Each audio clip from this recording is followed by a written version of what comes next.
La revue de presse du jour, bonjour et bienvenue. Tournée de prise de contact de la présidente de la Haute Cour de justice, la professeure Dandy Nyamou échange avec les présidents d'institutions. Titre, le quotidien Matin Libre. Un lundi de périple que la présidente a entamé par l'Assemblée nationale, indique Matin Libre, évoquant le tête-à-tête entre Louis Gbernouh-Vlavonou et Dandy Nyamou.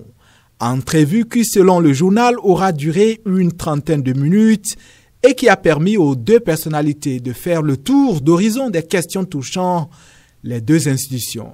Et à la rédaction du journal d'insister sur les précieux conseils dont la présidente de la Haute Cour de justice a bénéficié, de précieux conseils en vue de mener à bien la mission républicaine, détaille le journal. Information qu'on retrouve d'ailleurs à la une du quotidien Le Meilleur. Le média donne d'autres détails comme par exemple les remerciements aigus de Dandy Nyamou à la représentation nationale. Mes confrères rapportent que la présidente de la Haute Cour de justice a d'abord rappelé le rôle joué par le Parlement qui, à travers son président, lui a permis de se retrouver d'abord à la Cour constitutionnelle avant de finir présidente de la Haute Cour de justice. Les mesures en faveur des AME, c'est la une du journal La Nation du jour. Le média du service public dénombre 6 nouvelles mesures sociales en faveur de ceux-ci avant de s'exclamer. Les aspirants au métier d'enseignant ont des raisons de se réjouir car, expliquent mes confrères, ce lundi marque le début d'une nouvelle ère pour cette catégorie d'enseignants qui dispensent les cours dans les établissements publics sur tout le territoire national.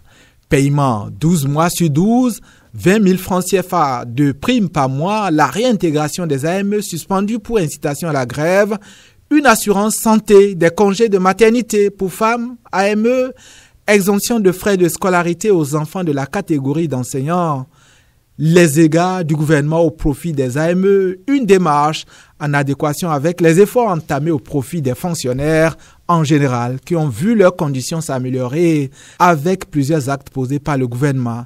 Rappelle en détail La Nation. La rédaction de Le Matinal de nous dit que le geste vient sceller un ensemble d'actes successivement posés par le gouvernement Talon.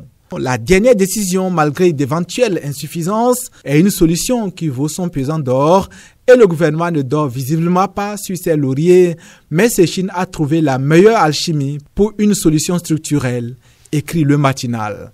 Fraternité donne des précisions faisant état de ce que le gouvernement aura une ardoise annuelle de 10 milliards de francs CFA, une ardoise annuelle à la charge du budget national, clarifie le quotidien Fraternité. La revue de presse, bonne journée à tous.